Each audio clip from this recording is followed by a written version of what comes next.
Continuando a leitura do Srimad Bhagavatam, canto 10, capítulo 16. Estamos fazendo uma varredura, uma leitura de todos os versos só nas traduções, né? O Prabhu Atmanivedana leu ontem até o 20. Hoje eu vou ler a partir do 21. São 67 versos. Vamos ver se a gente alcança o último. Krishna castiga a serpente Kaliya. Embora as gopis mais velhas sofressem tanto quanto ela e derramassem uma enchente de lágrimas de dor, elas tinham de se esforçar para deter a mãe de Krishna, cuja consciência estava 100% absorta em seu filho. Postadas como cadáveres, com os olhos fixos em seu rosto, estas gopis se revezavam em narrar os passatempos do querido de Vraja. O senhor Balarama viu então que Nanda Maharaj e os outros vaqueiros, que haviam dedicado suas próprias vidas a Krishna, preparavam-se para entrar no lago da serpente. Visto ser a suprema personalidade de Deus, o senhor Balarama conhecia muito bem o poder verdadeiro do senhor Krishna e por isso os conteve. O senhor permaneceu algum tempo dentro dos anéis da serpente, imitando o comportamento de um mortal qualquer. Mas, ao compreender que as mulheres, crianças e outros moradores de sua aldeia de Gokula sofriam aguda aflição por causa de seu amor por ele, que era seu único abrigo e meta na vida, ele ergueu-se de imediato das garras da serpente Kaliya. Seus anéis atormentados, devido à expansão do corpo do Senhor, Kaliya soltou. Com grande ira, a serpente então ergueu bem alto seus capelos e ficou parada, respirando pesadamente. Suas narinas pareciam recipientes para cozinhar veneno e seus olhos arregalados pareciam tições. Desse modo, a serpente olhava para o Senhor. Repetidas vezes, Kaliya lambia os lábios com suas línguas bifurcadas, enquanto fitava Krishna com um olhar cheio de terrível fogo venenoso. Mas Krishna travessamente o rodeava, assim como o Garuda brinca com uma serpente. Em resposta, Kaliya também se movia ao redor, à procura de uma oportunidade para picar o Senhor. Tendo esgotado severamente a força da serpente com seu giro implacável, Shri Krishna, a origem de tudo, empurrou para baixo os ombros erguidos de Kaliya e subiu em suas largas cabeças serpentinas. Então, com seus pés de lótus muito avermelhados por tocar as numerosas joias sobre as cabeças da serpente, o Senhor Shri Krishna, o mestre original de todas as belas artes, começou a dançar. Ao verem a dança do Senhor, seus servos nos planetas celestiais, os Gandharvas, os Siddhas, os sábios, os Charanas e as esposas dos semideuses, de imediato foram lá. Com grande prazer, eles começaram a acompanhar sua dança, tocando tambores, tais como mridangas, panavas, anakas, e também a oferecer canções, flores e orações. Meu querido rei, Kaliya tinha 101 cabeças proeminentes, e quando uma delas não queria curvar-se, o Senhor Shri Krishna, que inflige punição aos malfeitores cruéis, esmagava aquela cabeça obstinada, atingindo-a com seus pés. Então, quando se iniciaram as convulsões de sua morte, Kaliya começou a girar suas cabeças e a vomitar sangue medonho de suas bocas e narinas. Desse modo, a serpente experimentou dor e miséria extremas. Deixando escorrer um refúgio venenoso de seus olhos, Kaliya ocasionalmente ousava erguer uma de suas cabeças, que respirava com muita dificuldade devido à ira. Então o Senhor dançava sobre ela e a subjugava, forçando-a com seu pé a curvar-se. Os semideuses aproveitavam cada uma destas exibições como uma oportunidade de adorar a ele, a original personalidade de Deus, com chuvas de flores.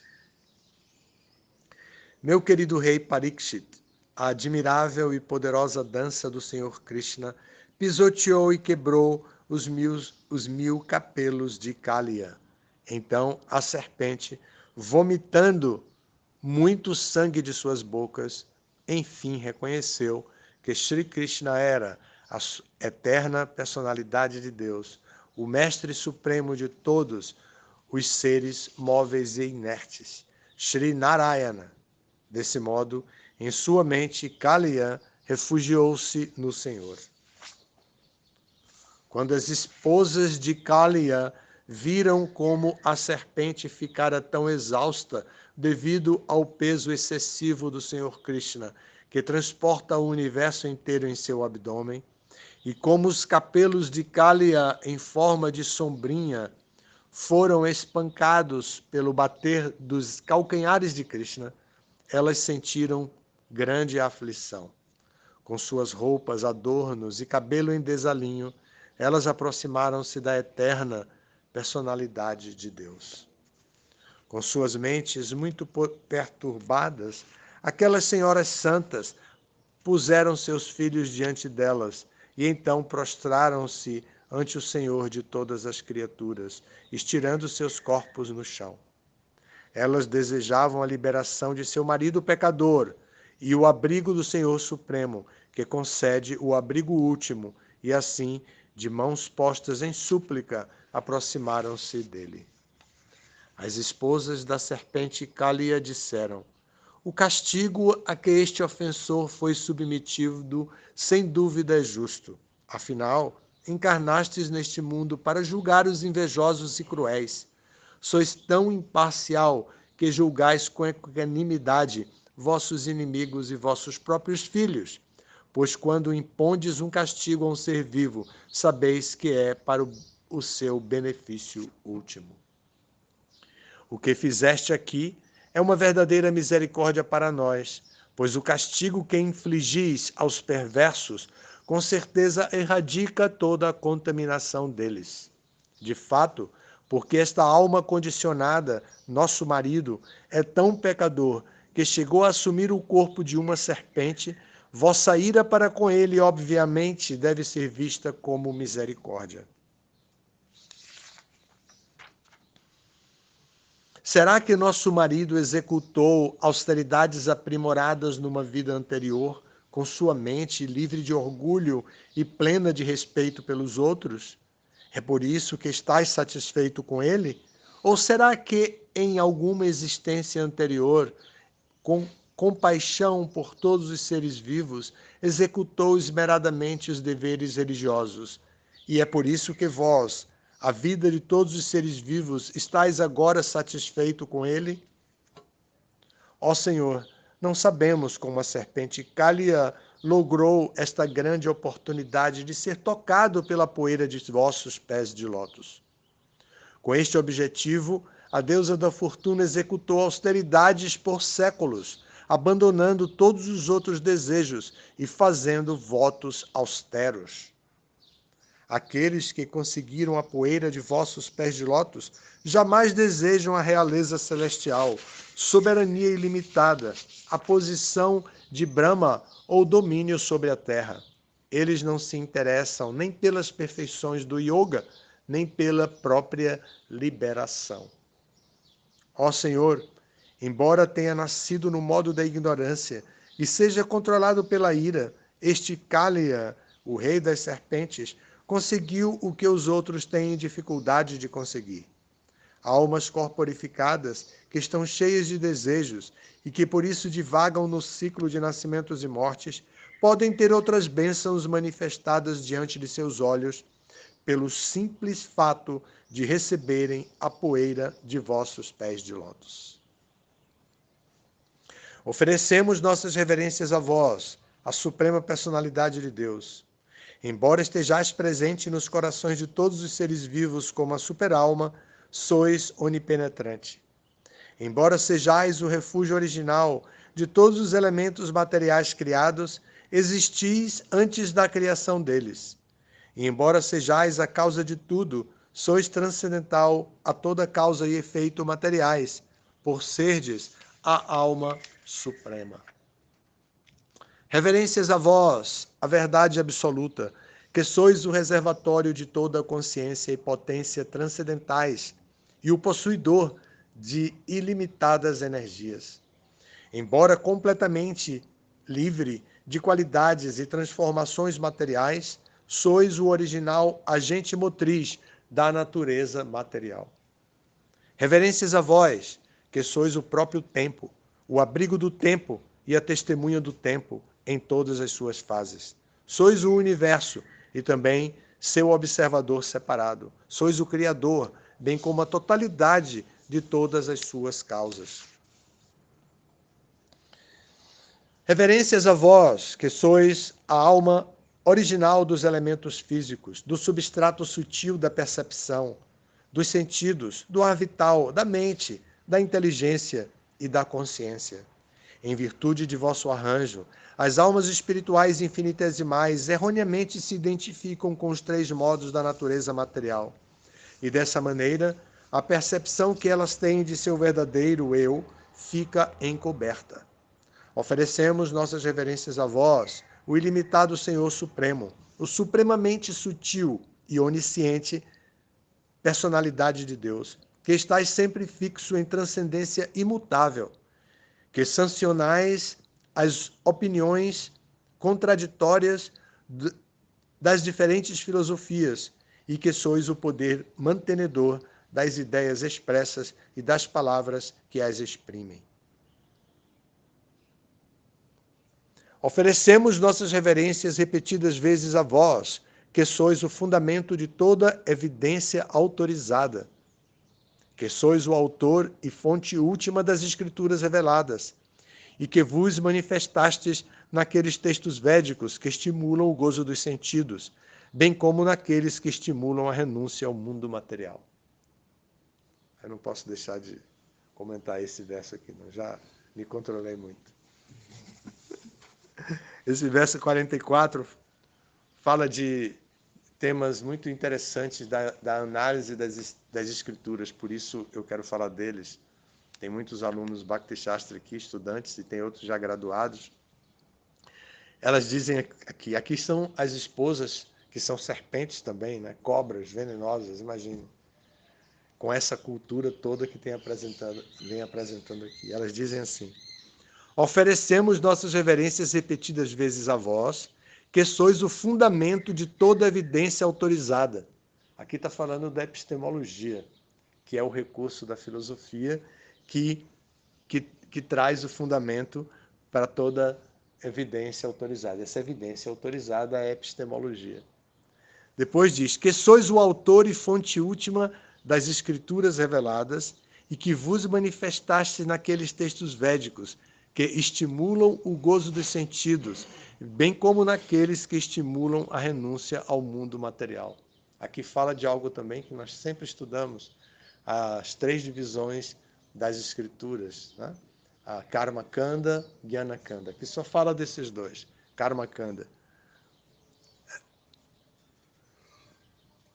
E sois o autor e fonte última das escrituras reveladas que vos manifestastes naqueles textos védicos que estimulam o gozo dos sentidos, bem como naqueles que estimulam a renúncia ao mundo material.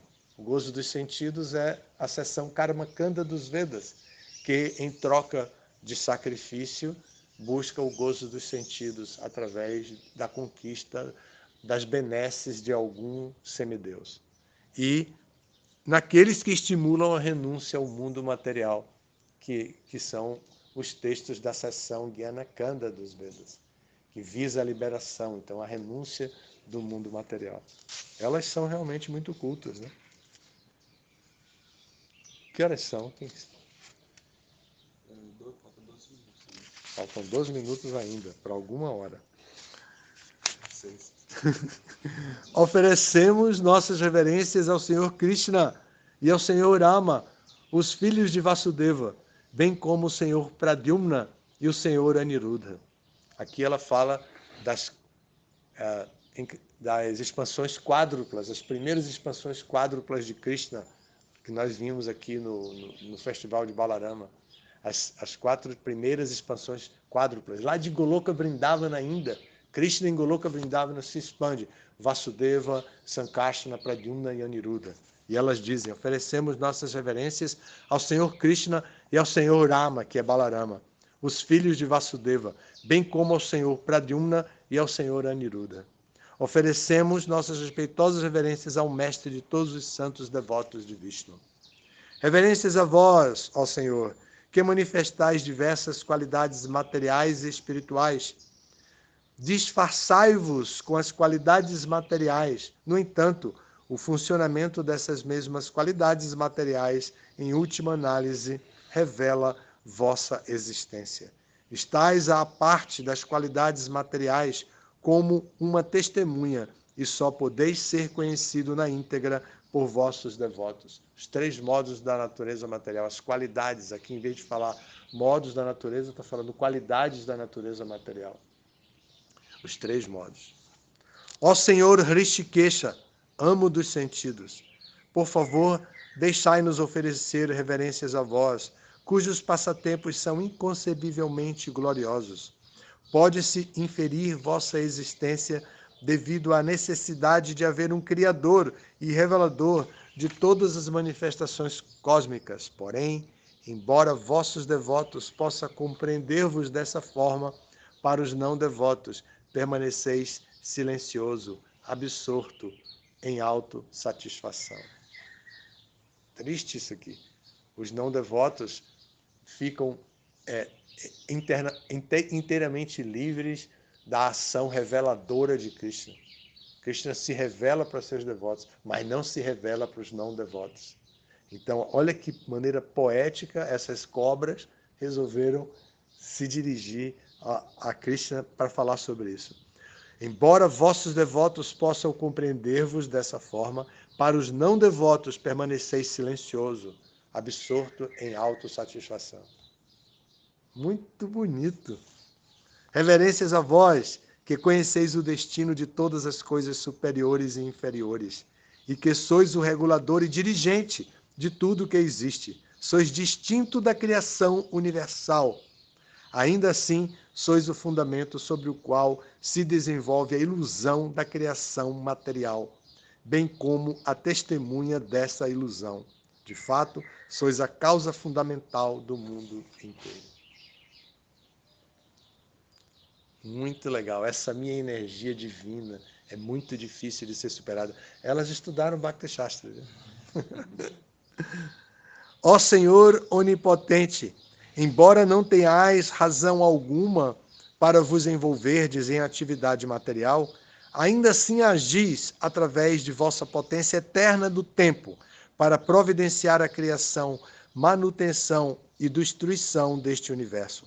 Fazeis isto despertando as funções distintas de cada um dos modos da natureza, as quais, antes da criação, jazem dormentes.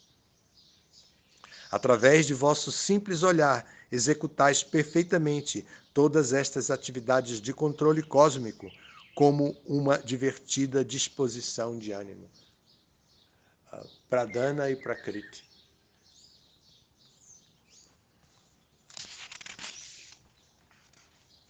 Portanto, todos os corpos materiais dentro dos 3 mundos, os que são pacíficos, no modo da bondade, os que são agitados, no modo da paixão, e os que são tolos, no modo da ignorância, são criações vossas. No entanto, aquelas entidades vivas, cujos corpos estão no modo da bondade, são especialmente queridas a vós, e é para mantê-las e proteger seus princípios religiosos que agora estáis presentes na Terra. Os Brahmanas, né? Aqueles que estão nos modos da bondade, que são queridos por Krishna. Krishna tem uma afeição especial pelos Brahmanas e pelas vacas. Ao menos uma vez, o amo deve tolerar uma ofensa cometida por seu filho ou súdito. Ó Suprema Alma Pacífica, Deveis, pois, perdoar a nosso tolo marido, que não compreendeu quem sois. Ó Senhor Supremo, por favor, sede misericordioso. É adequado que os santos sintam compaixão de mulheres como nós. Esta serpente está prestes a abandonar a vida. Por favor, devolvei nosso marido, que é nossa vida e alma. Agora, por favor, dize a nós, vossas servas, o que devemos fazer. Com certeza, quem executa vossa ordem com fé livra-se automaticamente de todo medo. Kim Karam, que devo fazer? A atitude mínima para o discípulo diante do mestre. Kim Karam, que devo fazer? Aqui o verso diz: Videhrite kinkarinam, anusteyam tavagyaya. Agora, por favor, dize a nós, vossas servas, o que devemos fazer. E continua, Shukadeva Goswami disse, louvado dessa maneira pelas Nagapatnis, a suprema personalidade de Deus soltou a serpente Kaliya, que caíra inconsciente, com suas cabeças contundidas pelo bater dos pés de lótus do Senhor. Kaliya, aos poucos, recuperou sua força vital e funções sensoriais. Então, respirando ruidosamente e com muita dor, a pobre serpente dirigiu-se ao Senhor Krishna, a suprema personalidade de Deus, com humilde submissão. A serpente Kaliya disse, nosso próprio nascimento como serpente fez-nos invejosos, ignorantes e sempre irados. Ó meu Senhor, é tão difícil para as pessoas abandonar sua natureza condicionada, devido à qual elas se identificam com o que é irreal. Outra lição aqui é de autoconhecimento. Aqueles que estão muito interessados em conhecer-se a si mesmo, muito mais do que conhecer a natureza material, que a primeira coisa que querem é conhecer a si mesmo, que é o propósito que todo transcendentalista tem, essa busca incessante e que, a princípio, ignora a natureza material e depois analisa a natureza material com os subsídios de Sankhya, da filosofia Sankhya, que define, que analisa tecnicamente o que é o quê. Então, aqui, Kaliya está falando dessas pessoas. Ó Criador Supremo, sois vós que gerais este universo, composto do arranjo variado dos modos materiais, e neste processo manifestais vários tipos de personalidades e espécies, variedades de força sensorial e física, e variedades de mães e pais com variadas mentalidades e formas. Ó Suprema Personalidade de Deus, dentre todas as espécies existentes em vossa criação material, nós, as serpentes, somos por natureza sempre enfurecidos. Visto que nos encontramos assim iludidos por vossa energia ilusória, que é muito difícil de abandonar, como podemos abandoná-la por nós mesmos? Viram só? O próprio Kaliya está aqui dizendo aquilo que todos nós sabemos e que Krishna diz, que devemos nos aproximar de um mestre espiritual e ouvir dele submissamente e servi-lo. Aqui Kaliya está dizendo isso. Como nós podemos abandonar tudo isso por nós mesmos? Ó Senhor, já que sois o onisciente Senhor do universo, sois a verdadeira causa da liberação da ilusão. Por favor, providenciai para nós qualquer coisa que considereis conveniente, seja misericórdia, seja punição. Shukadeva Goswami disse, após ouvir as palavras de Kaliya, a suprema personalidade de Deus, que estava encenando o papel de um ser humano, respondeu, ó serpente, não podeis mais permanecer aqui. Volta agora mesmo para o oceano, acompanhado de teu cortejo de filhos, esposas, parentes e amigos. Deixa que este rio seja desfrutado pelas vacas e seres humanos. Vamos parar por aqui? Na verdade, faltam... Que horas são? 2 para 6. Vamos parar por aqui, então, para não romper o horário. Um capítulo grande esse. Amanhã continuamos do 61, viu? Começamos no 21, fomos até o 50. Ou até o 60. Amanhã começamos no 61. Algum comentário ou pergunta? Eu fiquei com uma dúvida. Parece que é bem fácil, assim, nesse momento, para a gente não querer reino celestial, perfeição de yoga, tudo mais. Mas vai ter algum momento na nossa existência que isso vai se tornar muito atrativo para a gente? Não vai. Naturalmente não vai. Organicamente não vai. Os alternativos que sempre estão pensando, vamos dar vazão à nossa natureza um dia, não vai. A luxúria, os desejos materiais não cessam se não forem controlados por tapácia, austeridade. É preciso haver um processo para despertar esse desejo. Esse desejo não é despertado naturalmente. Quantos velhos ignorantes existem? Velhice não é sinal de sabedoria. Não é. Eles podem ter experiência em alguma coisa adquirida, mas sabedoria espiritual, conhecimento espiritual, a bondade se desenvolver, não desenvolve. Quantos velhos abusadores de crianças e perturbadores para a sociedade existem? Não tem. Eu me refiro também ao fato, assim, de que isso daí foi aconselhado que a gente não deve desejar perfeição da yoga, reinos celestiais.